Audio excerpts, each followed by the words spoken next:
David? Yeah. All right. I must have the right room then. My name is Dr. Beachy, and I'm one of the behavioral health consultants. I think Dr. Stedman said that I was going to be in. Yeah. All right. Awesome. Did she give you any of the rundown of what we were going to do today? Just that you can help me quit smoking. All right, sweet. Well, then I'll give you the little spiel.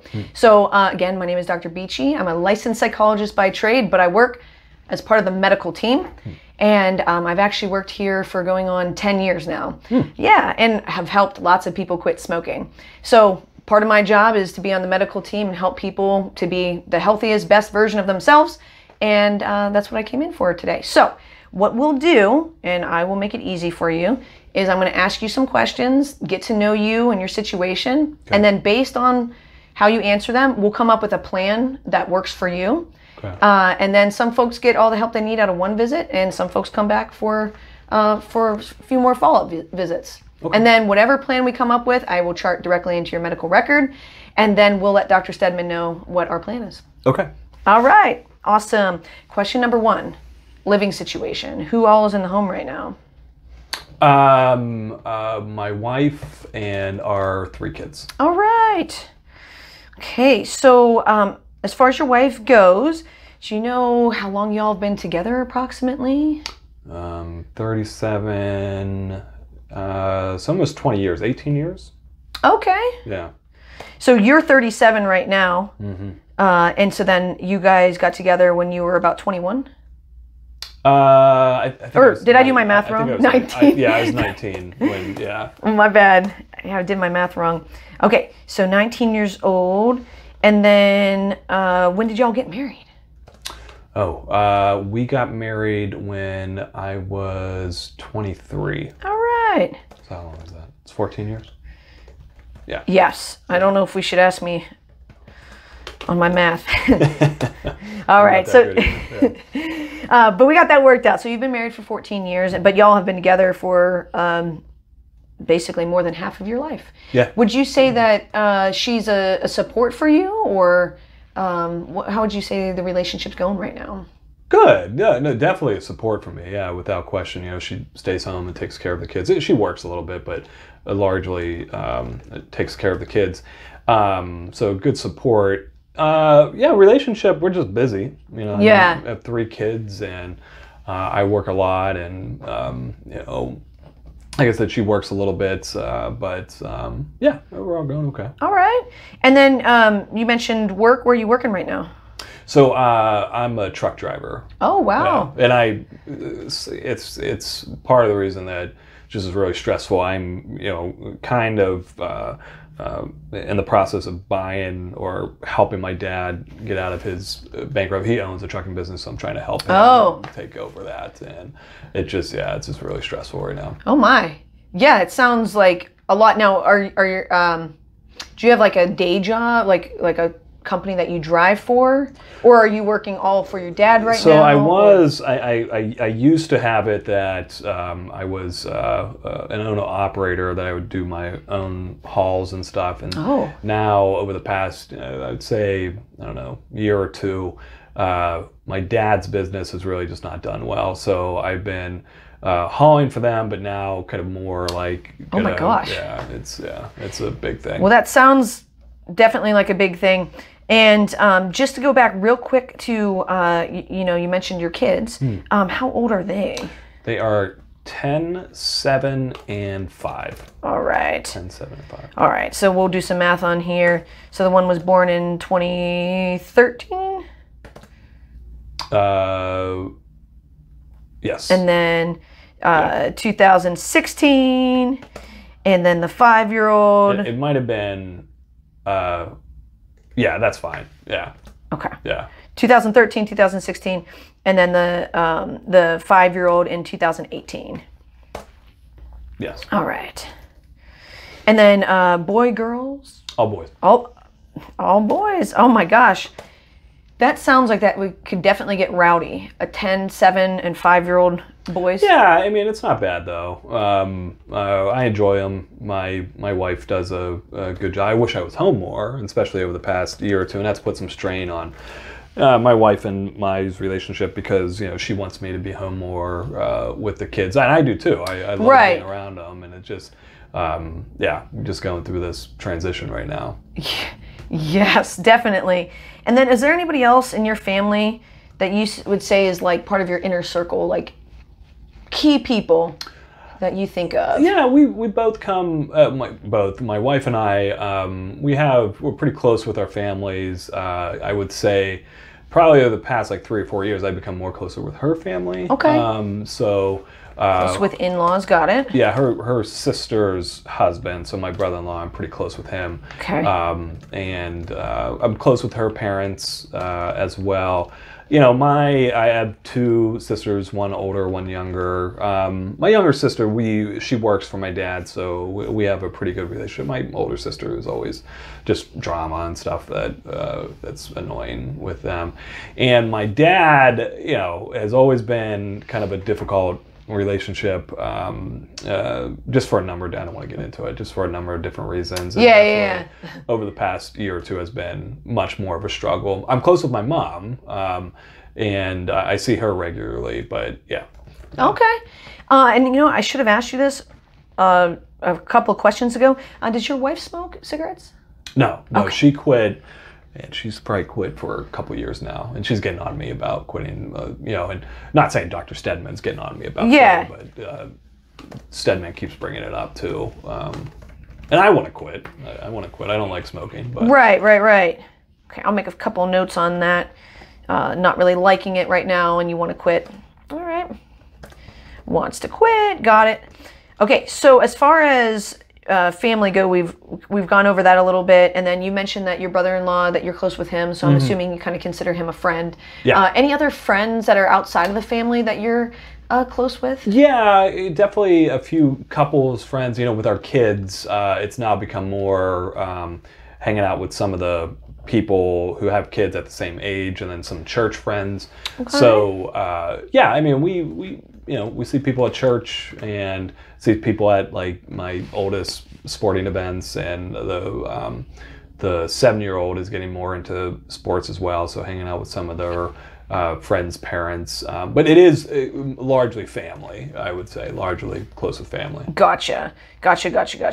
And you mentioned church. Do you have a specific belief system? We're Christian. Okay. We're Christian, yeah. Christian. And how often do you guys go to church? Every Sunday, and Wednesdays. Oh my! With the kids. The kids are involved in it's like the Christian version of like Boy Scouts, like through the church. It's like Wednesday evenings. Okay, and is that something that you like to do? Do you feel connected with the church? Yeah. I mean, for sure. I definitely believe in God. I definitely believe in that, and I'm just tired. Okay. I haven't enjoyed those things as much. Wednesday nights, sometimes I can't even make it because I'm still at work. Right. With those things, and then Sundays, it's part of the routine now, but I'm just tired. Yeah, and this might actually be a really good segue. How many hours a week are you working? I can't even calculate it. And is it? I didn't mean to interrupt, but is it local? Like, or any of your job? Yeah. There's no. The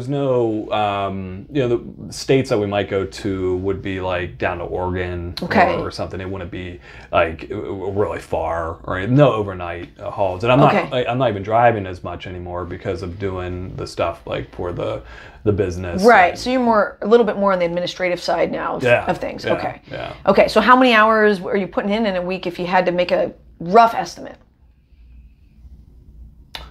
I don't know, 70 to 80. 70? Yeah. Or 80? Yeah. All right. So again, we're going to be doing some math. So if it's 7 days a week? Yeah. Or are you able to? Sunday I can sometimes get away from, but more lately I've had to go in on Sundays too. Okay. Would that be after church? Yeah.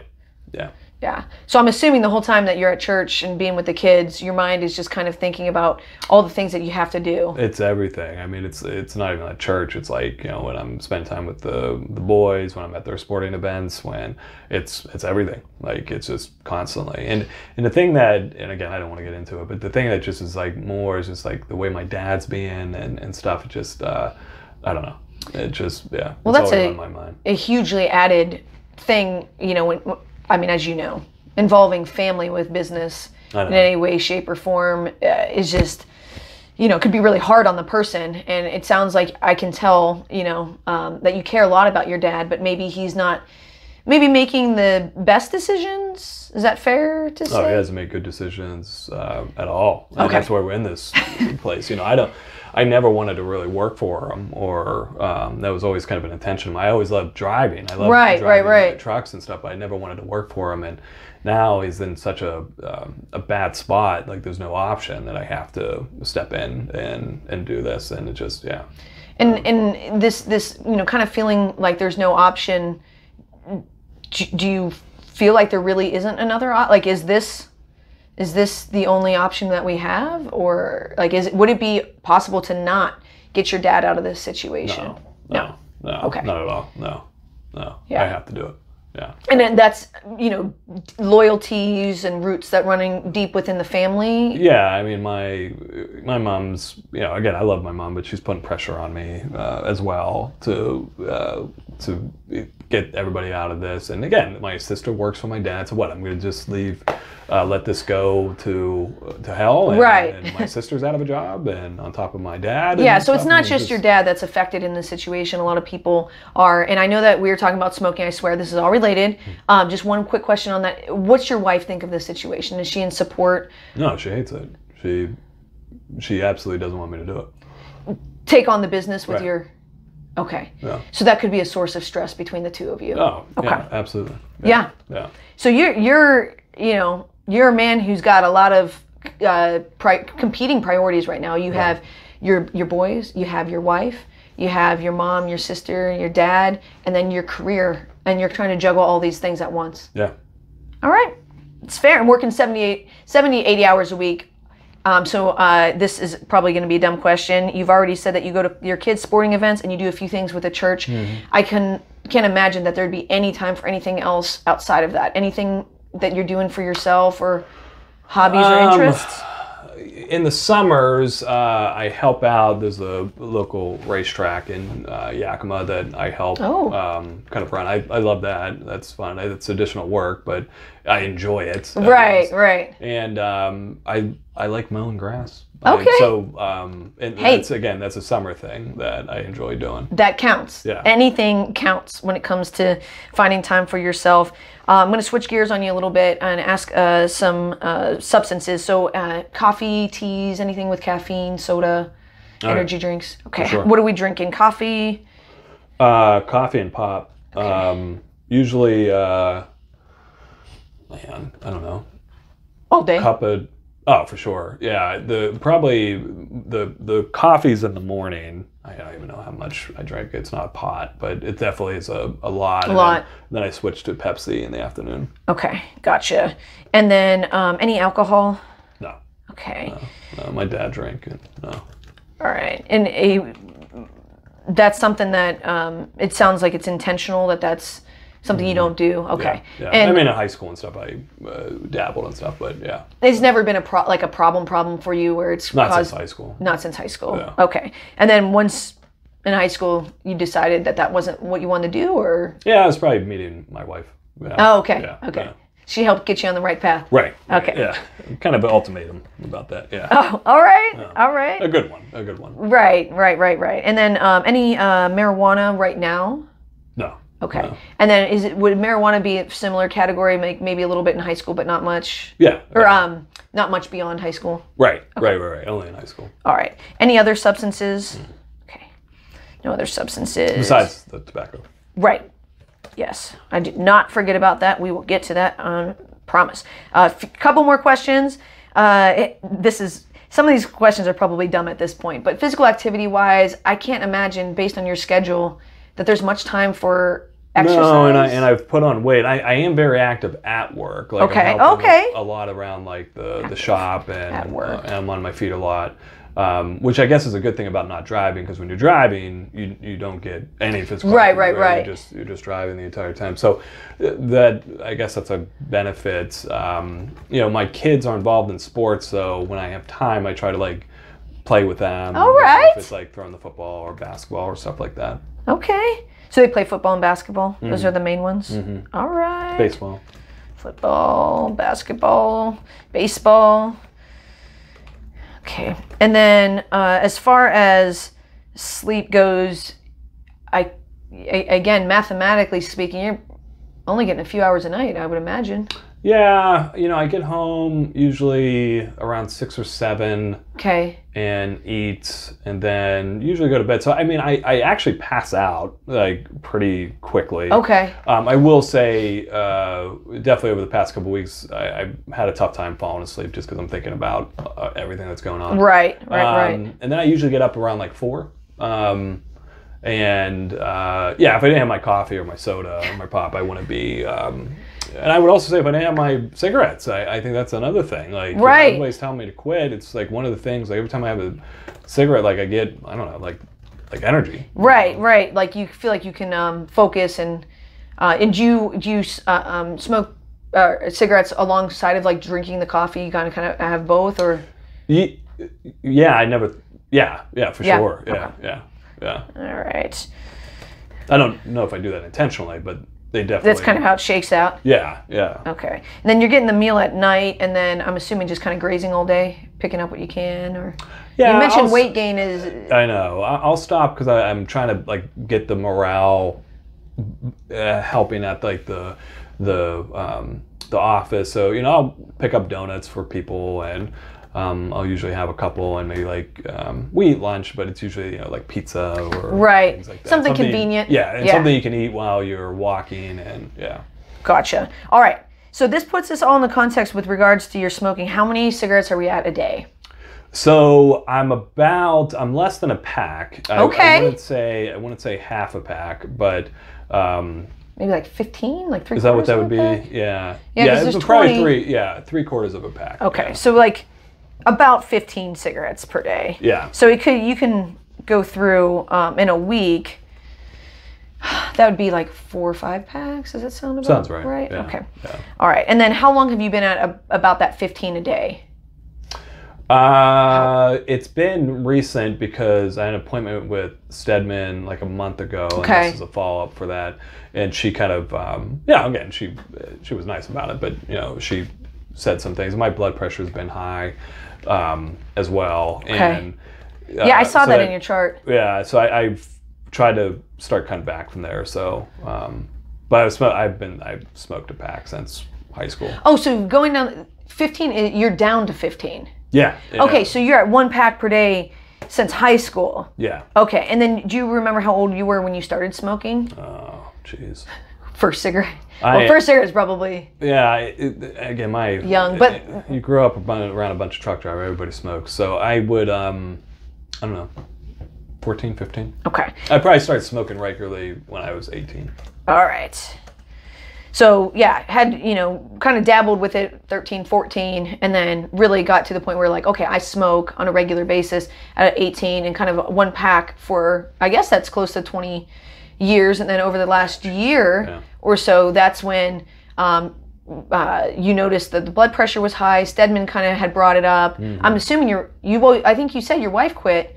Yeah. And so she wants you to quit too. She's been on me too, but it really wasn't until last appointment. A month ago that I cut down to the 15. All right. And sometimes, I'm not saying I'm doing 15 every day, but I've been making an effort. Yeah. I think that's amazing. The fact that me coming in here, you've already started addressing this. And I can tell based on the way you're talking that whatever visit that you and Dr. Stedman had last time kind of, it hit you in some type of way. And it scared me. It just, I don't know. When I think about this stuff, like my wife works, but I got to provide, for my kids and my family. I want to be here, go to their sporting events and stuff like that. And I'm assuming the way that you're talking that the cigarettes, like you said, well, I guess I'm not assuming because you told me, cigarettes help you to stay awake. Mm-hmm. And maybe get some level of focus. Mm-hmm. Stress reliever. Stress reliever, And it's not, again, sitting here as an outside person, just kind of listening to your story. It absolutely makes so much sense that you have so much stress that we can't even I mean, we probably couldn't even quantify. I appreciate you saying that. Yeah, because honestly, truthfully, if this stuff wasn't going on with with my dad and buying the business, I think I could quit. I don't think it would be that hard to quit. I really do. So the stress is the biggest part of it? Is that what you're thinking? I mean, I'm sure there's a part of it that's like nicotine and all this different stuff. Right, right. But I really think, who knows, maybe I'm lying to myself, like if the stress wasn't happening in all these transitions, like I would be able to quit. Right. Right. Okay, so it sounds like you've done a lot of thinking since the last time that you came in to see Dr. Stedman. From your perspective, what are the main reasons, that you want to not smoke anymore? And I'm going to write these down so that you have them, actually. Yeah, I have thought about this. I mean, definitely my health. Okay. Seeing the impact that, my blood pressure, recently, I think that's that was scary. Right. So health and, my wife, it would make it easier with that sounds bad, but she wouldn't be on me about quitting smoking. Because, I mean, geez, man, since that appointment, I told her about it, like, she's, like, even doubled down even more about it, like, smoking. So it would improve the relationship. And then I don't want to see my kids. I don't want my kids seeing me smoke. You know? I mean, like, that's not good. I know that. And I never like seeing my dad or, family members, like, drink. Isn't that funny how that is? Like, when you're a kid, you're like, no, Dad, don't smoke. And then you become a dad or a mom or whatever, and it's just like, I know. It's just hard. Yeah, I've been thinking about that more. Like, I don't want them... ever, the first cigarette I had, I took out of my dad's, cigarettes. I don't want my kids like sneaking and taking a cigarette at that age. That's a really good point. Okay, so we're hitting some really major ones. We got your main relationship. We got your ability to be a provider, because you said that earlier, to provide for them and to work. Your health, which allows you to continue to provide. Improve your relationship, your kids. So, I mean, really, we're hitting the high notes. Your main relationships, your family, and your work. Mm-hmm. And from this short amount of time of us meeting, it sounds like those are the things that are most important to you. Am I on the right track with that? Yeah, no doubt. Okay. No doubt. Is there anything that I've missed as far as, like, things that are super important to you? Mm-mm. Okay. And have you tried to quit before? Yeah, but never, like, really. Like, it was always like, oh, I should quit. And, I never really... tried. How'd you do it this time to go, not quitting, but cutting back? How'd you cut back to 15? Just told myself not to do it. Okay. Yeah. All right, so just told yourself. Which isn't working that well. Well, I mean, to make any type of progress on quitting smoking, I'm sure Dr. Stedman went over the average time it takes to quit smoking is 7 different tries. And he said something like that. It's hard to believe. I mean, it's almost like depressing. If that's actually true. I mean, I could see where you're coming from, why that would sound depressing. To be honest, like, as a clinician, I've walked people through quitting smoking, and it's kind of one of those things of just being nice to yourself, that this isn't that, like, oh, you're just not trying hard enough, or like, oh, you're not taking this seriously, because when people are trying to quit smoking, they can't. They can be hard on themselves. And and based on your context already, you have enough probably self-pressure and pressure from family and friends that I don't know if we want to add another layer of pressure. I know, and that's the other thing that I've been thinking about. Like, even though all those reasons that we talked about, like, is it the right time to try to quit smoking? The problem with that is, like, I don't see the stress ending anytime soon. That's very good insight. So, I mean, I've been thinking about forever, right? I've been thinking about this a lot over the past month. It's just like, one, it's like there's so much going on. Like, am I really going to add something else to it? But again, it's like I said, the stress isn't going anywhere. It's not. I don't know. Hopefully, we get out of this thing quickly, but I don't know how long it's going to take. Well, I mean, you took the words right out of my mouth. So you've cut back from about a pack to about 15. Yeah. On, like you said, on the good days and stuff. Do we want to keep pushing that? Like, do you want to keep cutting back, or do you want to stay at 15?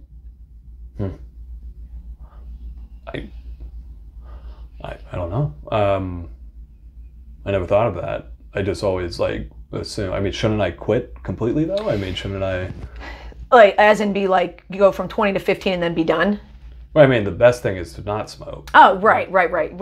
Yeah, I mean, ultimately, that's where most people head. But some folks, because of different things that are going on, they want to be realistic and kind of make it more manageable. So some folks will choose to gradually step down. So they'll go from like 20, all the way, now that they're at 15, they get that for a while, and then we work on some strategies in the meantime for what to do with the cravings. That was the thing that was kind of freaking me out today, was just like, I'm thinking to myself, it's like, if I am literally going to say I need to be quit by like next week or 2 weeks, like there's just no chance that is going to happen. Like it's just not. Well, I appreciate you being honest, with me, but honest with yourself. Yeah, no, I know it's not going to happen. So I don't know. I mean, now that you ask that, I don't know. I mean, I think 15 is still too much. Okay. I think I could cut a couple more out. Okay. I think I could do some less.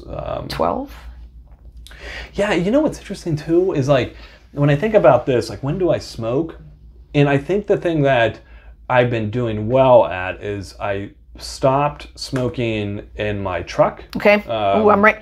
This is all going on the game plan. So that's why I've been able to cut down to like 15. Okay. Is because when I used to drive to work and when I used to come home, I'd smoke a cigarette or two. Right. So I've stopped that. Okay. I think, honestly, I don't think I'm going to be able to quit smoking at work. I don't think that's going to be possible. Well, then let's take that off the table for now.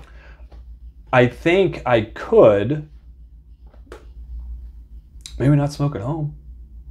Like You don't smoke in the house, I'm assuming, if you said you don't want your kids to see. I changed that. Yeah, I just recently, and that actually was changed like a year ago, because my wife told me like you can't smoke in the house. So okay, so you're not I'm not smoking in the house, but I'm still smoking at home. I think I could.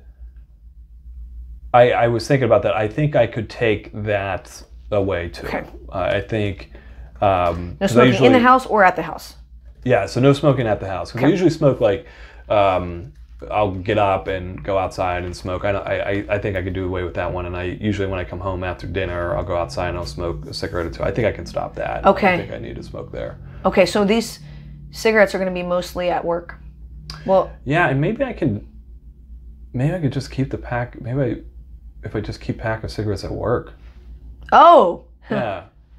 Yeah, that is a good idea, because if you're not going to be in the house or at the house, then and you're not in your truck, then why do you need them? Yeah, maybe I could just keep that's good. Because I did that with my truck. I took the cigarettes out of my truck. Right. So maybe I just take all the cigarettes to work. Okay. So can I read back what we have on our list so far? Yeah. We've done, and I just want to say I really appreciate you talking with me. We've done some really, really good work. And like I said, you might not, I can tell based on the way you've said some stuff that like it doesn't feel like 15 is very, like that you're down to 15, that's very good. It's really good. Well, and you telling me that now, that actually, I don't know. Yeah, because the thing that my mind has been thinking, or I've been thinking, is like, oh, I have to. The only thing that's good is quit. Yeah, and you have to quit next week. Yeah. And the good news is you're 37. You're young enough to give your body time to heal. That's what Stedman was saying. Yeah. And so we can look at this as, and this is the first real time that you've been like, okay, I'm going to quit. Other than those fleeting, like, well, maybe I should smoke less. So we're on to something right now. You have your reasons for quitting: your blood pressure, your health, your wife, and improving that relationship. You don't want your kids seeing you smoke. You need to be the provider.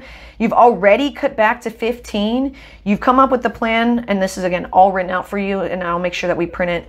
No smoking in the truck, no smoking in the house, no smoking at the house. And you might be thinking, okay, well, I already stopped smoking in the house. We still should celebrate that, because that was, whether or not you realized it a year or two ago, that was actually another step on this like quitting smoking journey. That's a good point. And then keeping the pack at work, especially since it works so well with the truck situation of not smoking. So I normally try to come up with, before I go any further, any other things pop into your brain when I just went over that review just now? And I was kind of getting excited. Maybe I should. No, that's good. That's good. Yeah. Yeah, don't want to kind of especially with what you're dealing with your family. I mean, that's like an incredibly, I can't even, like, sitting here trying to put myself in your shoes, like I can't even imagine what that would be like. Yeah. So we don't want to do too much at once. And if you're already having hesitations, we want to keep this momentum up and the confidence up. So I normally tell folks we need to do something for your for your bio, for your brain, and for your habit piece. So the bio part is the cravings. Did Dr. Stedman, did she talk to you? Yeah, we're doing patches. Yeah. All right. Okay. And then, and I'll make sure that she knows that we're heading towards 12 a day, no more than 12 a day. Or is that what you want to do? That's fine. Yeah. Or is that too much? Is that too little? I think. Or do we want to do 15? I think. No, I don't even know if we need to set a number. I think because I don't know if I'm even smoking 15 cigarettes a day. I really don't know. I would say just having it that I don't smoke in the truck or at home. Okay. I think, yeah. Would you be willing to track, and you don't have to do anything fancy, just notice how many is in there, like of how many cigarettes you are smoking at work to just so... I can try, but... Okay. That's, yeah. Well, let's not worry about a specific number. Let's stick with your plan. I like that better anyways, of just smoking at work. And then I'll talk to her about what your plan is so that she can have the patches accordingly. All right, and then the brain piece, that's kind of the stress piece of it. Do you have any ideas of what you'll do when you're at home, either before work or after work, of like when those, well, you'll have the patch on, so that will help with the cravings. But like, if you kind of start thinking to yourself, like, my gosh, I need to just go outside, take a break and have a cigarette because I'm starting to feel stressed out, or the kids are maybe being loud, or just something that we have planned ahead of time to help you deal with that. Well, if I don't have the cigarettes at home, I won't smoke. You won't smoke. Yeah. But I guess maybe how to deal with how you feel when you're kind of feeling really stressed out, so that you don't go snapping at the kids and snapping at your wife too much. No, if you got something, no. I mean, I don't know. I haven't thought about it. You haven't thought about it? Okay. Yeah. I'm hesitant to add anything else to your plate for like what to do with stress levels. I'm actually hesitant to add anything because normally it's like, well, maybe you can go walking, or maybe you could do this or that. I'm hesitant to add anything. So if you're okay with it, of being like, you might... I like this plan. I like the plan of yeah. So you're uncomfortable, and you'll just maybe tell yourself, like, once you go to sleep, you'll deal with it tomorrow? Yeah. That's fine. We don't have to have a specific plan for everything. And then... is there anything that you want to keep your hands busy? Toothpicks, lollipops. I know. Stedman said that. I'll think about that. I do like toothpicks. Maybe I'll think about that. Yeah, they have like the cinnamon ones that are sometimes I'll maybe good to chew on, and it kind of gives your hand, your hand to mouth type of thing. Yeah. There's just something about having a toothpick. So maybe pick up cinnamon toothpicks, okay. or just regular toothpicks if you can't find them. Amazon probably has them. I'm sure they do. All right. So I need to go talk to Dr. Stedman about the patches. For the habit, you're going to consider picking up the cinnamon toothpicks, looking on Amazon if needed. We're going to do no smoking in the truck, no smoking in the house, no smoking at the house, and keeping your pack at work. And then I also wrote down your reasons for quitting, because I think that will help get through those really difficult moments, when those cravings are hitting, or you're just kind of feeling, and you won't have your cigarettes on you, which is good. But what will stop you from driving and going and buying a cigarette probably is you're going to have to really remember why you're doing this. Because with this is your first time quitting, like, it can get rough. Yeah. Or, I mean, we're cutting back. Yeah. And we're going on this journey. So the most important thing, in my opinion, is that you keep doing exactly what you did today, where you're being honest with yourself, honest with myself and Dr. Stedman, so that we can support you. And like I was saying before, this is a journey, and we're heading in that right direction. So if you have a setback, you ain't disappointing me. You're not disappointing Dr. Stedman. We're here for you, and that's it. Nice. Yeah. I like this is on you and your terms. So I'm going to print this out. I'm going to talk to Dr. Stedman, and she, I believe, said she wanted you to come back another month. Yeah. Another month. Yeah. Okay. Will you meet with me on that same day? We'll kind of do a tandem like how we did today. Oh, we can do that? Yeah. Yeah, that's fine. Yeah. Yeah, works. I'm assuming you won't be able to get here sooner than that. Yeah. Yeah. Yeah. We'll do same day. Okay. All right. I will go arrange that, and then we'll bring you your sheets, and you'll be good to go. Okay. Cool. All right. Thank you.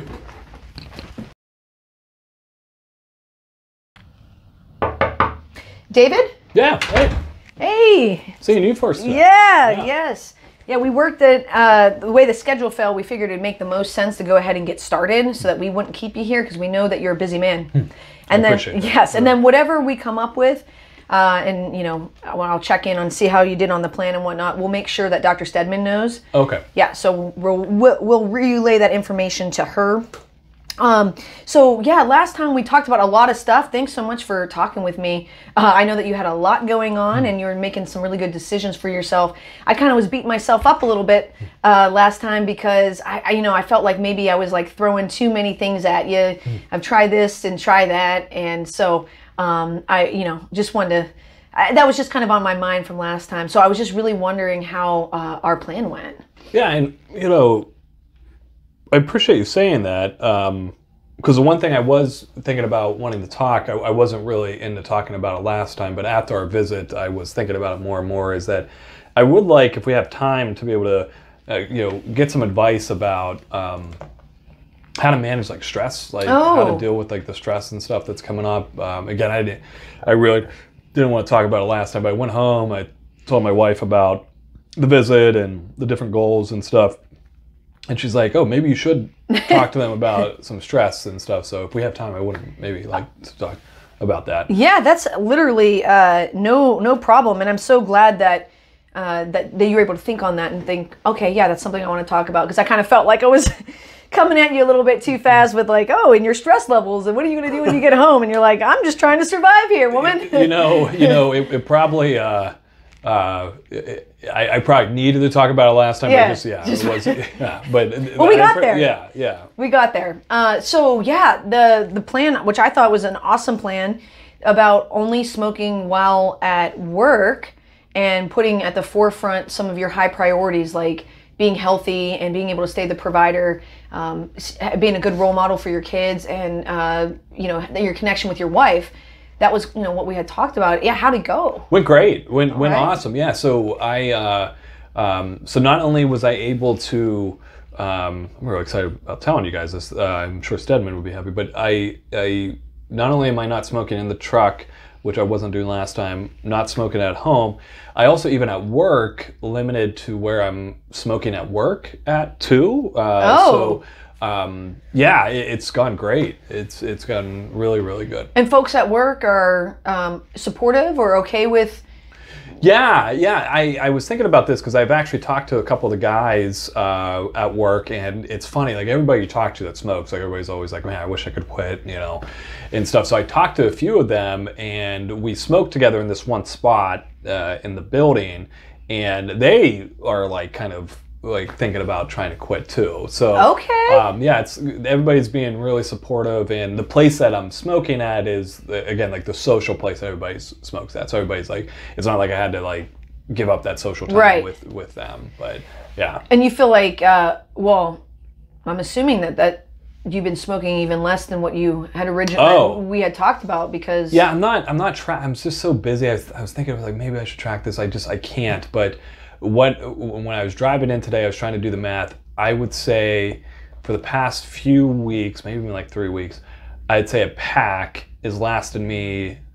I open up a new pack on the third day. Okay. So whatever that. So that's definitely less than 10. Less than 10. I would say it's probably like 5 or 7 that I'm smoking, all at work and all at that one location. And now I'm just curious, because it seems like it's worked very well for you to kind of take this strategy of only smoking in certain places. Like you had quit smoking in the house over a year ago, and then you quit smoking in the truck after your visit with Dr. Stedman last time.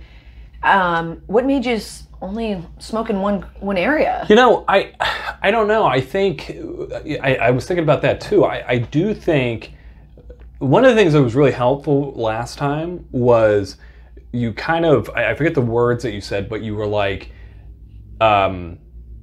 it's okay not to quit, or at least that's how, I don't know. That was okay to cut back over time. It was able to cut back, and I don't know that freedom, because I was like we talked about last time. I was like, oh, if I don't quit completely, it's all lost. Like, and then you were thinking there's no way that you could just... No, and even like right now, I mean, I do think I'm on a good pace, and we'll see where I'm at like in a month or two, but even right now, like there's like almost like a freedom, like I don't have to quit completely, and that I think has really helped me. To think like, oh, that's my one spot right now. I think I'm gonna quit eventually, like talking to the guys and stuff like that. Like I think I'm on a good pace right now, but just knowing that like if I didn't quit completely, like it still was okay. Right. Like, if I was cutting back, that's a good thing. So I don't know, that was really helpful. Okay, well, thanks for that feedback. It's always good to know what's helpful in visits like this. So the other thing I was thinking about was when you go home,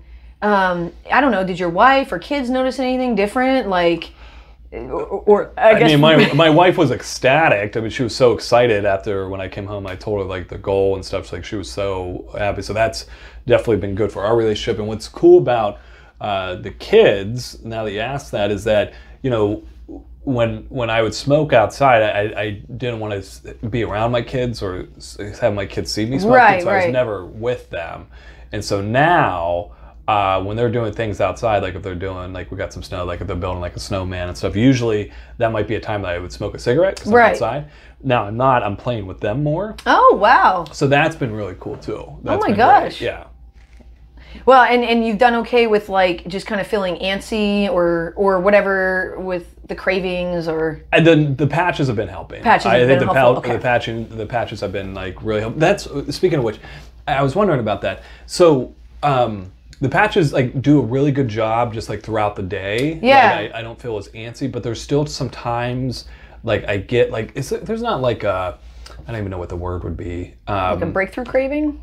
Like something you could like a nicotine lozenge or nicotine gum? Are those there? Yeah. And that helps like in the moment, like when I'm, yeah, it's fast acting. Yeah, that's exactly what I think would be really, really helpful. Because the patch that I get to leave it on, that works out pretty good. But there's just still those moments that I get like a craving. Right. Yeah, because the nicotine helps with that. Like as Dr. Stedman, I think went over with you. It's just putting the steady supply of nicotine. Yeah. Whereas a lozenge or they actually have an inhaler or gum.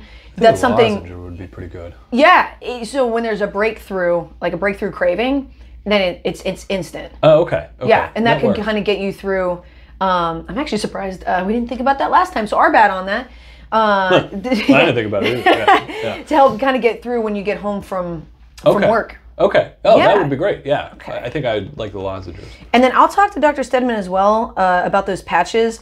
Just let her know that how many you're down to see if there's any changes we need to make on those milligrams. Okay. And then see what we can do about the lozenges. That'd be awesome.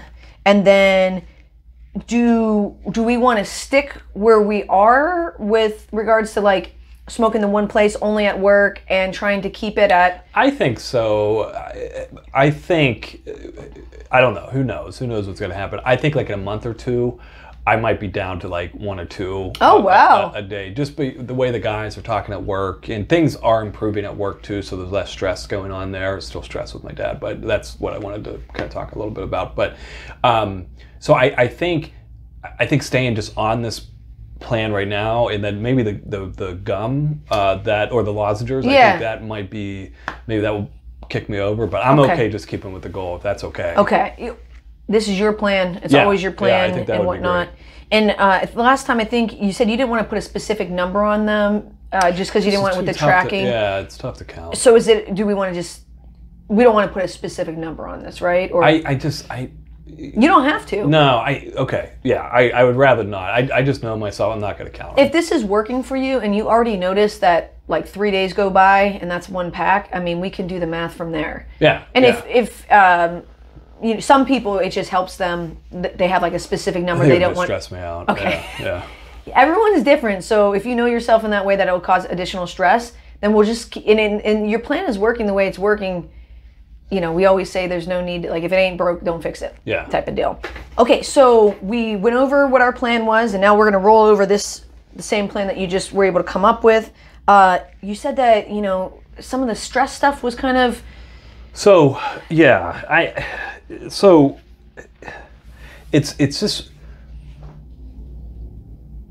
I know the stuff with my dad is not going to change. Okay. And like things are getting better at work. Like it's transitioning faster than what I thought it was going to, and we got a couple new contracts coming in that's going to be really good. So feeling good about that. It's just my dad, like I know how he is. He's not going to change.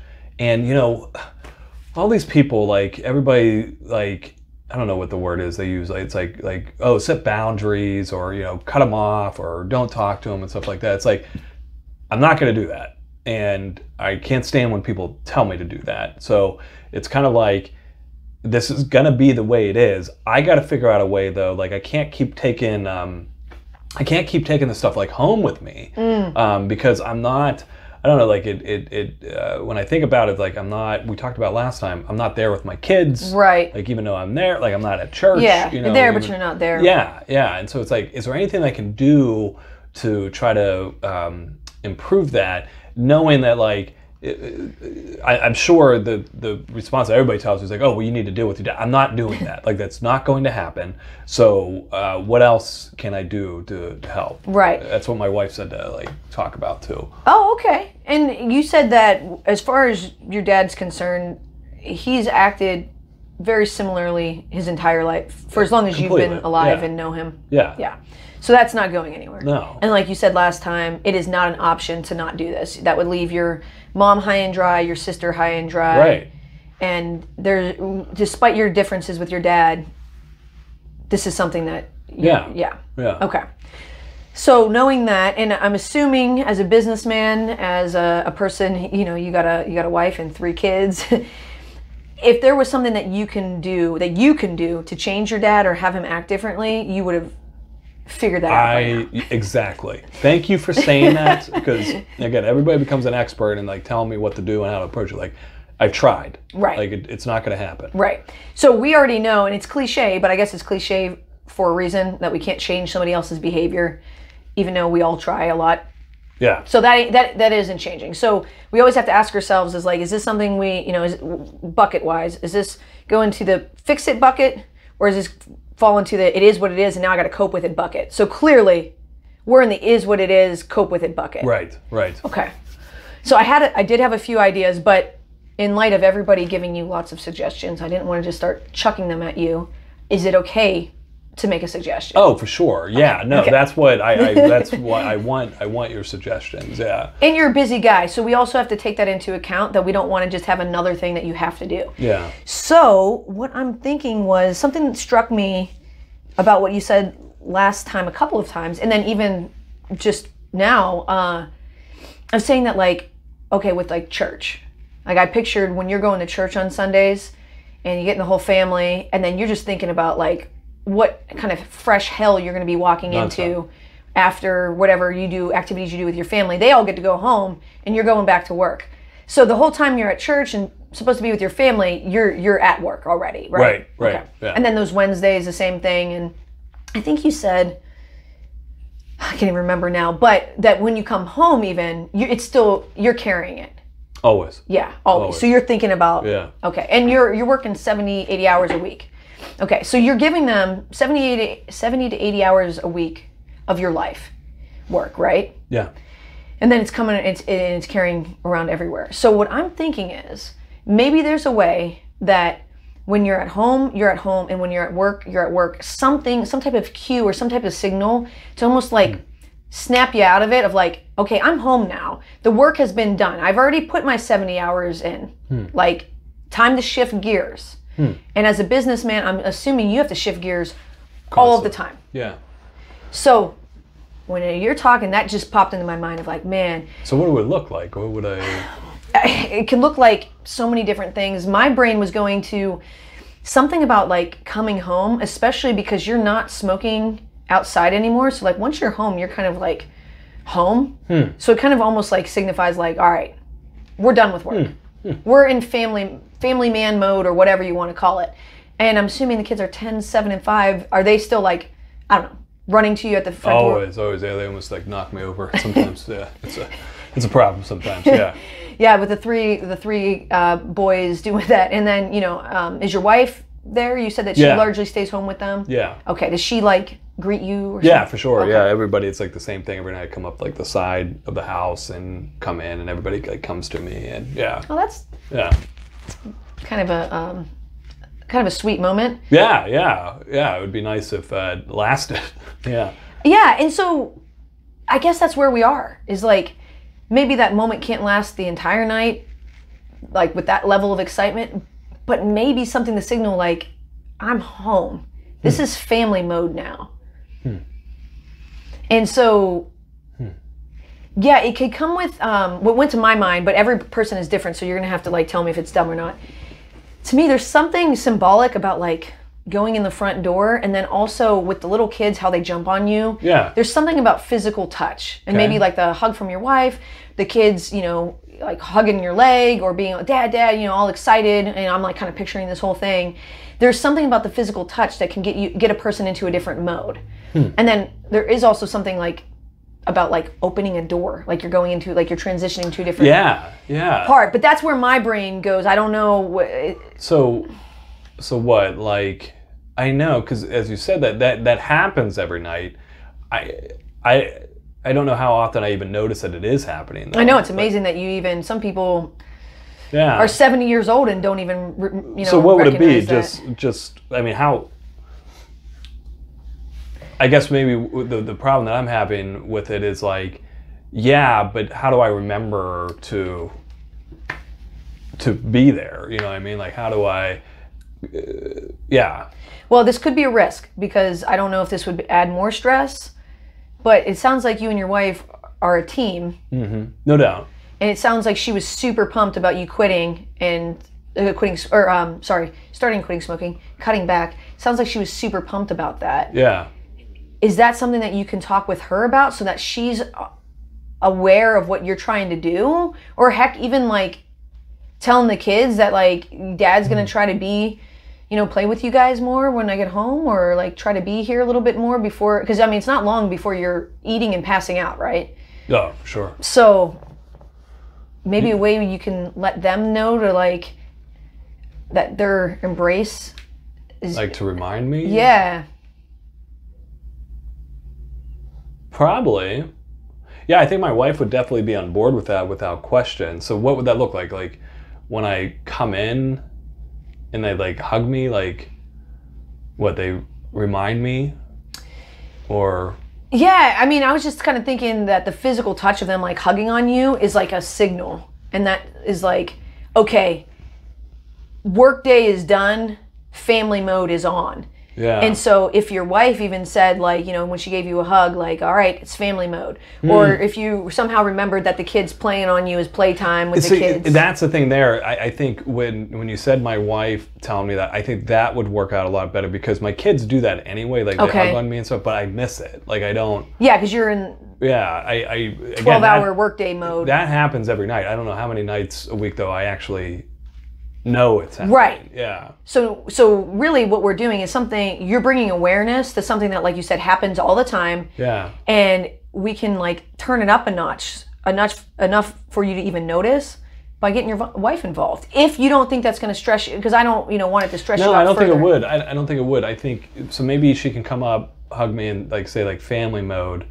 And maybe that would help bring me, maybe, I don't know, I could talk to her about, maybe you should do that like throughout the night if she notices that I'm like, I just know myself, like I'm not going to be able to remember to always do that. Well, yeah, I mean, at the end of the day, you're going to be tired like that. And the other thing is, let's not put too much pressure on you for this either. Like, we're experimenting with a new way of being. Something, I mean, the kids are how old? So 10, 7, and 5? Right. You've been doing this for years of like working hard, coming home, and we're now just realizing like, oh, there could be a moment here where I can leave work at the door and like enter a different mode. So I think we got to keep it simple. Okay. As simple as possible, and it doesn't have to be perfect. I mean, the very fact of if you come home and you're able to even remember family time at all. I know, and I think that actually would really help with the stress. Like it would, because I like eating with the kids. I like, playing with them and stuff like that. I think that would help. So it would be, ask my wife like when I come home and everybody greets me for her to say, hey, family mode.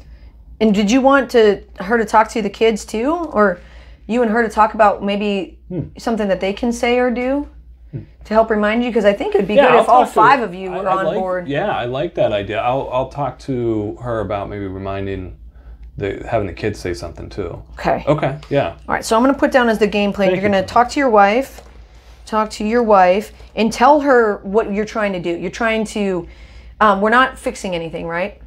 We're trying to be like, when you work, and when you're at home, you're home, so that we're not getting more than 70 to 80 hours a week. Yeah, exactly. Yeah, we're making that transition. Okay. Okay, so we're going to let her know that, and then you're going to let her know that there's something to signal, that we want something to signal physical touch with a hug, Dad, we're home, something that they say to further cue you.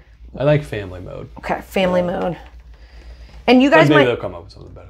Yeah, I'll write that down just so that you have it. And then you can talk with your wife about how to get the kids involved, because, you know, the kids feel parent stress, and I bet they would love to be involved in something like that, where like they get to help Dad. You know, you help them all day. I bet they'd be happy to help you out in some way. And that can make this even more meaningful. Okay, I like that. Okay. All right, so game plan wise, we're going to stick with the same thing for what you've been doing about only smoking at work. I'm going to talk to Dr. Steadman about patches and lozenges. Okay. And then your game plan is to talk to your wife about that transition into family mode and how best to go about it. I'm going to go print this out. Okay. Thank you for printing that out last time, because it was good to even show my wife she liked that. Yeah. Yeah, and I made clear notes so that in case you walk out of here and it's like, shoot, what did we say again? Yeah, Something about being in the moment, being in the present moment or something like that. Something boundaries. So I'm going to print that out, and then I'll send Dr. Stedman in. Okay. And we'll get you on out of here. All right. Thank you so much. Alrighty, you're welcome. Thanks for coming in. Yes. All right, so Bridget, I'm really excited about these new videos that we're sending out. Essentially, we do a role play of an initial visit, do a follow-up visit, and now have a chance for you and I to have a conversation. One quick tip for folks, if you're doing any of these type of videos, make sure you hit record. Yeah. And also make sure that you have enough storage and space on your phone. A lot of different things, just make sure that, and also I thought you were going to say, make sure if you're role playing a patient, you have enough contextual information to also be able to role play the patient. There's a lot of different things when doing the videos, just make sure it's recording, make sure there's enough space, make sure you have it on airplane mode so people can't text and it takes you off. Do you have this on airplane mode? I have it on airplane mode. I haven't taken it off. So there's a couple different things that I was really excited about talking with you, and I think we can have this almost be free-flowing, have a sense, almost talking both of us our perspectives of like the patient and then the BHC, also what your strategies were, what you were picking up about the role play, and then just kind of dissecting both of the initial and the follow-up visits. Okay. Yeah. So, as a BHC, what would you say that you were, feeling during the visit? Where was your mind going during that, especially that initial visit? And I think the other thing to say, we make this and everything, we always, when we're doing these role plays, try to have them be more, they're not scripted at all. They're 100% unscripted. I don't even know what I'm going to do as the patient until... Right, and likewise, yeah. Yeah, I live in the patient's skin as much as I can in their contextual being, and then whatever comes out, comes out. Which is a really good thing, I think, for, if there's supervisors or faculty or professors that are even using these videos.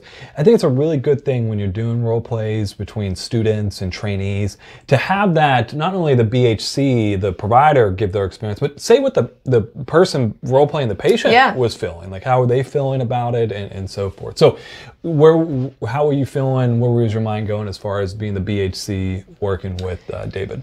Yeah, I think as the BHC, quite frankly, I was nervous because we knew that we were filming and this was our day to film, and you want to get it right if we're going to have demonstration or training videos. Huh. But I think that a really good thing to think about is that this isn't the end all be all video, and that's what I kind of told myself was, you just do the visit, and however the visit shakes out, it shakes out. And so I think that there were a couple of things that I thought I could have done better at. And then there was a couple of things that I was super proud of myself about. And so one of them was, oddly, I don't even, when you're nervous or you're on camera, sometimes you just do weird stuff. I don't know if you've ever experienced that. Oh, all the time, yeah. But for some reason, I jumped into asking about his work instead of kind of fleshing out a little bit more about because he had mentioned the kids and the relationship. Like, normally when I'm doing it, I guess with not a camera on, I would really flesh out living situation, relationship, family. So this is during the friends. The first visit, the contextual interview part about, normally you would go through sequentially. In this one, you kind of jumped in at the work. Yeah, and I think the reason why I did it, other than I was nervous, was because he had mentioned work, and I kind of was picking up that he didn't really want to talk with me. I could tell that it was a little bit like distant, so I was trying to maybe overcompensate of like, this isn't weird. Like, I don't have to ask you all these questions. Like, you mentioned work. What's going on with work? And I think that literally what I'm just describing is what happens so much with novice BHCs, is that there's this, like, you get in your own head and think that they're going to think all these things instead of just sticking to, I'm not saying not to have intuition. I'm not saying not to read the patient's, whatever they're giving off. But you also overestimate how upsetting it's going to be to ask this guy a few more questions. From the patient side, the one thing that I picked up, just even in, as we said, when we try to role play these, we really try to be like in the body of the patient. I picked up, and I actually really liked the couple of times that you said, hey, I should have, I apologize, I want to jump back real quick and ask these other questions. I should have asked this. I forget the wording that you used. Yeah. You called attention to it, that it's like, hey, I should have asked this before. And I think that's always something for BHCs that's uncomfortable. Maybe when you're in visits and you realize, like, dang it, I forgot to ask something, or I didn't do this in a way that was typical, just acknowledge it. And to be, from my side, there was almost like a sense, I don't know how to describe it, but almost as a sense of like, she has some purpose with what she's doing. Oh, interesting. Right now. There's like some intention. Like, she has something that she's trying to Like, if I went out of order, then clearly I had some type of... There was meaning behind the questions that you were asking. Okay, and how I was asking them? Yeah, and it wasn't just like, oh, we're asking these questions. It almost subtly built up to me. It's like, there's meaning and purpose from the questions that you're asking these right now. And then, is the assumption that I made that he was not really wanting to be there in the very beginning, is that true? Yeah, I was really trying to embody that kind of sense of, this was a guy that, you can imagine, probably a lot of us can imagine, every time he comes into the doctor's office, told him, like, you gotta quit smoking, and finally it was getting to the point where it's like, okay, I'll do something, and the PCP was able to convince him to see a BHC, but really wasn't wanting to be there in any sense of the word. Yeah. The other thing that I noticed as a clinician was that I felt it was going a little long. And so when we got up and we checked, what was it, like 33 minutes? Something like that, yeah. Somewhere around there. And I felt that in the visit. I was like, ooh, that was a little bit long. And you and I didn't have much time to talk about it. And we said we would talk about it during the debriefing. But to be honest, I think I did another thing that novice BHCs do. Apparently, if you're experienced BHC, you just video yourself, and then and then you're gonna do all the things that we say not to do. Yeah, we do all the things we say not to do. Yeah. So I felt a pressure that with it being a training video, that I want to do everything perfectly. Yeah. Of like, because you said that when he made the plan of like, oh, hey, I'm only gonna smoke at work. It was the Costanza. It's the BHC video that we talked about of ending on the high note of like, when you get somebody who's maybe not like that excited about being there, excited about something like, oh yeah, I will definitively do this.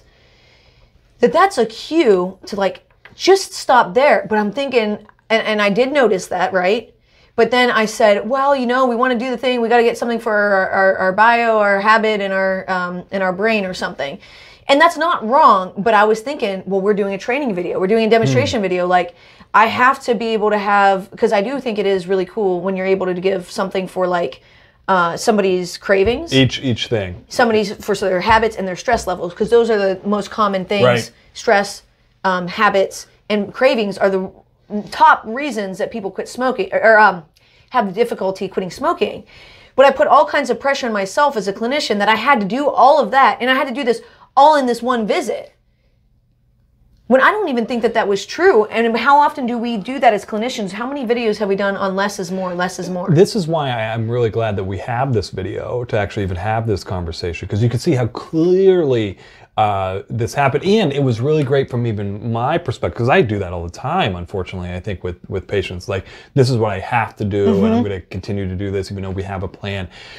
As we discussed after the visit, you know, me as the patient, I remember feeling so good about the plan. I remember feeling so good about, like, and I want to come back to that, almost like I have this freedom to still smoke. Yeah. It was okay with that. I want to go back to talk about that because I think you did a really brilliant job with that. But then also, like, we were really good. And then we added this other stuff into it. And I was like, man, I don't want to, like, again, I'm just role playing this, but I remember feeling, it's like, I don't want to talk about stress. You know, I don't want to talk about that being a thing. And I felt that because you're like in the way you were responding, you were shut down. I even abandoned. And you did, and I think you actually did a great job, because I can't remember the specific line that you said, but you said something to the sense of, like, you know what, this isn't a time for us to keep adding more to you. And I remember as a patient feeling like, oh, thank God. It makes me feel so much better that I was able to, what's it called, salvage it? Yeah, no doubt, no doubt. And I think that's the thing, and again, this is where we're, you know, doing the training videos, but then anytime, you know, we're with patients, we're always telling ourselves, like, it has to be perfect, it has to be perfect. And I think back to what Kirk always said, right? Like, you don't have to be brilliant. Like, get to the point where that's a workable plan, you know? We said something, he said something emphatically, he was going to do it. Emphatically. And I felt I felt so good about that goal of just like, hey, I've already done this with the truck. I feel really good about this. I already am doing this with the not smoking in the house. I feel like I could cut this out. Like, it was value congruent across the board. And I'm going to go back to, you gave me that freedom that it was okay to still quit smoking. I mean, okay to still smoke. Which is so funny, because as a clinician, that's just so ingrained. That's just like, I'm just living in that world. I don't even see that as an intervention. And you're saying, when you're embodying this this patient, that was one of the most impactful things that I did. That's where there was a shift in my thing, that I was much more open to even doing a goal. Because you said that, I think you said that right at the end of the contextual interview, a couple minutes afterwards, and we hadn't even gone to really any goal setting or things. I gotta go back and watch the video when it happened. But that happened, and I was significantly more open, just as a human, about being like, there's more options now. Like, because the only thing my mind was hearing is like, I had to quit completely. Right. And that's it. And I remember thinking as a clinician, man, this is low-hanging fruit. I was thinking, I was like, oh, hey, Dave's not giving me the hardest patient ever. He's giving me, like, some low-hanging fruit here. Like, that was, you know, 85-mile-an-hour fastball right down the middle that we were actually hitting. But that's where, I guess, so I have, like, two different thoughts in my head right now. If you want to write it down so you don't forget either of them. I think I got it.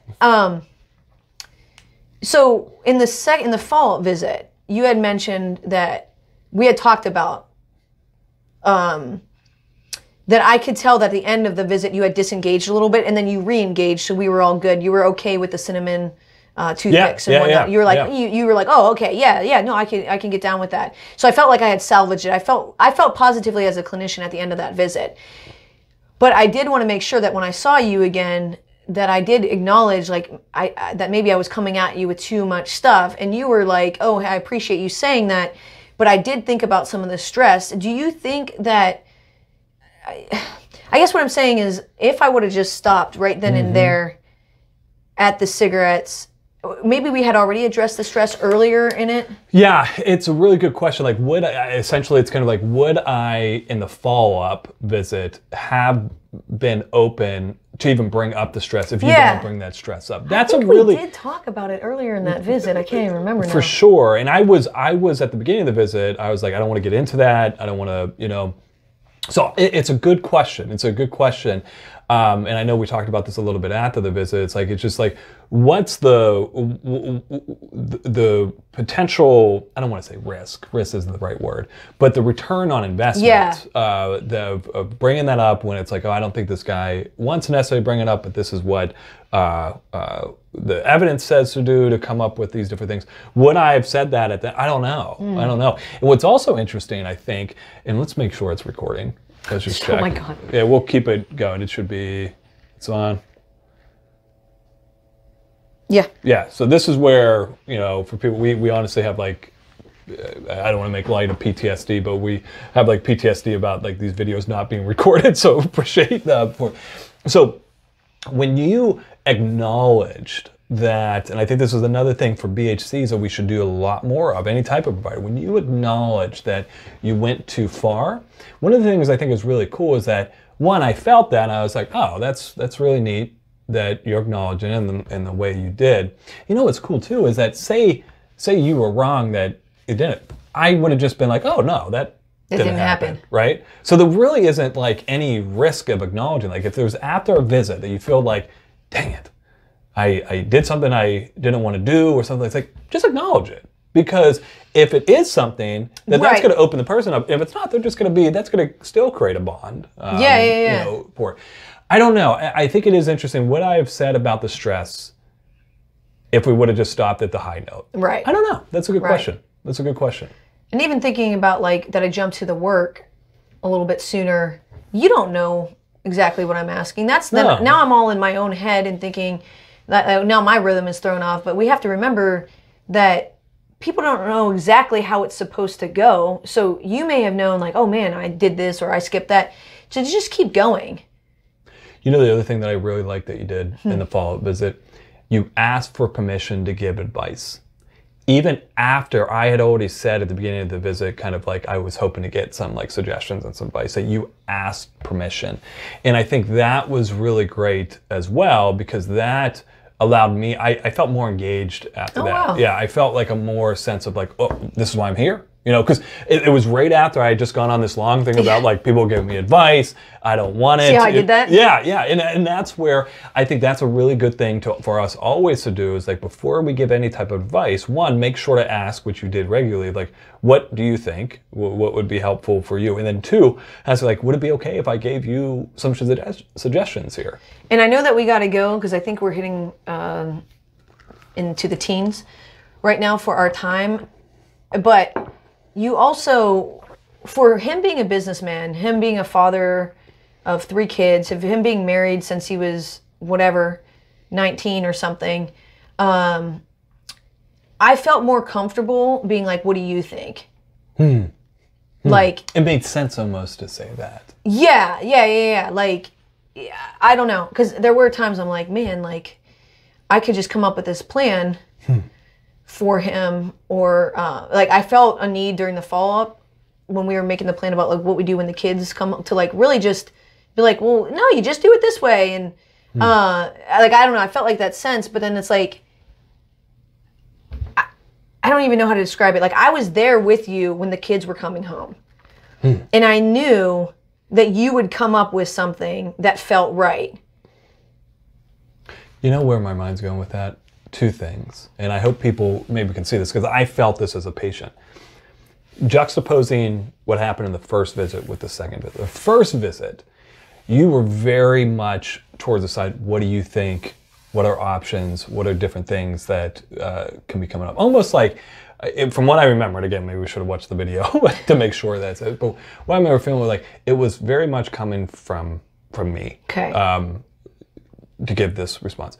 In this follow-up visit, when we were talking about stress, it was still coming from me, and you were interweaving more like suggestions, thoughts, and ideas, and how appropriate those 2 things were, right? The first one, you know, we're not even sure if this guy really wants to even quit smoking. Yeah, right. It seems like if it's even feasible. If it's feasible, maybe that's. It seems like he wants to. So what is it? His desire is high. His confidence is medium to low. And so almost that saying of people don't fight their own ideas, like even becomes a bigger right, for this. Like, if this guy has some ambivalence about this, like, let's not give him something he's going to fight. Like, let's allow him. In the second visit, I was engaged to the point where it's like, I want ideas. Like, I am requesting, and you still did such a good job of still like masking it in a way that still asking my thoughts. What do you think about this? Talking it through. That was collaborative.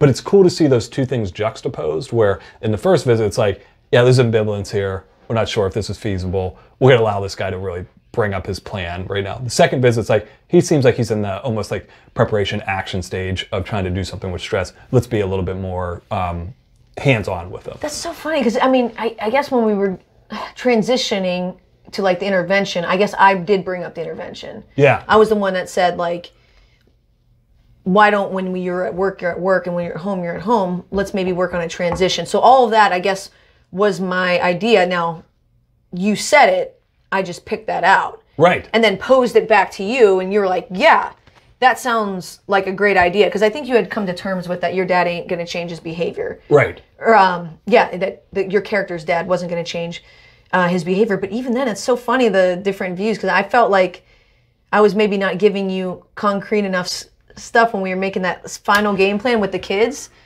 No. I felt like maybe I was like leaving it too much to you. I felt very much as a patient that we were in this together. Oh, that okay. we were problem solving this together. That this wasn't on you to problem solve or me to problem solve. This was something that we were doing together. Whoa, I just hit my microphone. As a clinician, I felt almost no responsibility to solve this for you. Yeah, yeah. I don't even know how to, like, I cared about you greatly, like in that encounter of like, I wanted to do something useful, and I really thought that the present moment, that's actually, by the way, folks, that was a present moment intervention. 100%, no doubt, no doubt. Even though we didn't talk about any leaves on streams, not that there's anything wrong with leaves on streams, but there's other ways of doing that. That maybe that wouldn't have worked quite right with this guy. I don't even know where I was going with that. And think about the behaviorism that's in it too. Like, there was stimulus control that was being done. Yeah, yeah. Oh yeah, we had the stimulus. I mean, it was across the board. So many different things. We can translate everything that we were talking about into interventions without interventions. That was interventions without interventions. And me as the clinician, I know him smoking in one spot is stimulus control. Right, right. But we don't have to, bring we have to say that. Yeah, 100%. And then I know that what we were doing, that when you're leaving work and whatever at home, that was actually verging a little bit on CBT. Yeah, I which thought I so normally too. do a little bit more ACT, but it was like, hey, look, you've already done 70, 80 hours. Let's transition. And I liked it. I liked it too, because it was something that I felt, there was a moment of my mind doubting, like, well, how am I going to, just do that? Like, kind of like what we always say about like CBT. It's like, it sounds good, but it's like, how, if I could do that, I would just do that. Which then again, you brought up that present moment and the stimulus control that allowed my wife to prompt me for those things. And then we were saying that you were even aware of it was like the first step, and then acting on it, and then even almost taking it off the table. Like, no, you don't have to be present the entire damn time. Yes. Just when you come home, and maybe that physical touch of the kids giving you the hug, or you had said that you had quit smoking, you just told yourself. So it was like, okay, well, maybe self-talk. So we can translate all this stuff, but as a clinician, I cared about you so much, but I never felt like it was mine to solve, even though I thought it was a good idea, what I was suggesting, and then based on your body language, I knew that you thought it was a good idea. Yeah. I don't even know how to describe it. I still didn't feel responsible that I had to fix you, because I guess I didn't look at you as a person who needed to be fixed. I figured that if this isn't what you want to do, you would go home and figure something else out. And the last thing that I'll say about it is, what an intervention. Two things to highlight about it. One, clearly, like the value congruence and how beautiful that is. What I loved about it too, it actually wasn't anything different. It wasn't adding anything to this guy's plate. Because here's the thing, you could say, like, someone asks you about like stress reducing kind of thing. It's like, okay, clearly let's do like some deep breathing. Journaling. Let's add things to it.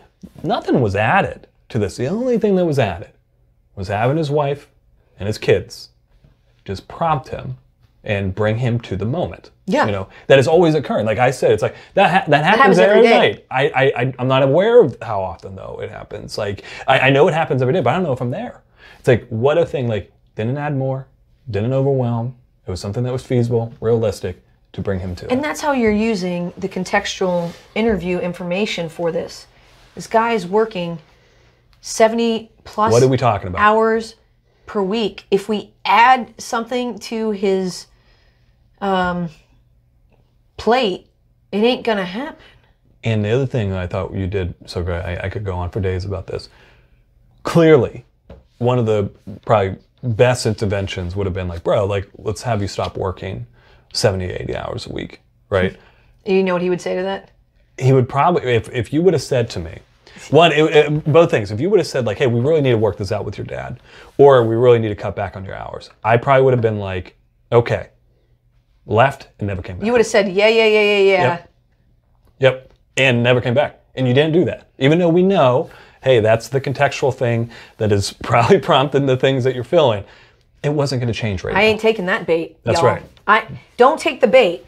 That's right. Hold your cards and hold them tightly, and really put yourself into that patient's shoes. Live in the world that they live in. And because I did that, I knew it didn't make any sense to ask him to like talk it out with his dad, and I knew it didn't make any sense to ask him to work less. You know, for people watching this is a new, as we said, this is like a new type of video that we're shooting where, you know, we'll do demonstrations and we'll talk about it afterwards and stuff. Give us thoughts, you know, email us, put it into the comment section. Like, is this helpful? What was helpful about it? You know, especially I'm thinking like for trainees and whatnot to go through. And this is something that I hope, and I really have a lot of gratitude for you. I mean, we're going to dissect my visit here for the next one, being like, hey, this was something that, you know, I would have done differently. And I think that's good for us to start normalizing that stuff a lot more. Oh yeah, I'm going to beat myself up that we go around talking about, you know, 30-minute visits and it was 33 minutes. And we talk about ending on a high note and when the patient is on a roll and stop doing the EHR gods. And here I am trying to give a perfect plan for the EHR gods. And we say to do sequentially and I skip one. Like, but this is real life. This is a demonstration. This isn't scripted. And the other thing is, it was still a great visit. No, I appreciate That's the thing. That's the thing that's always... Okay, till next time, let us know where your mind goes.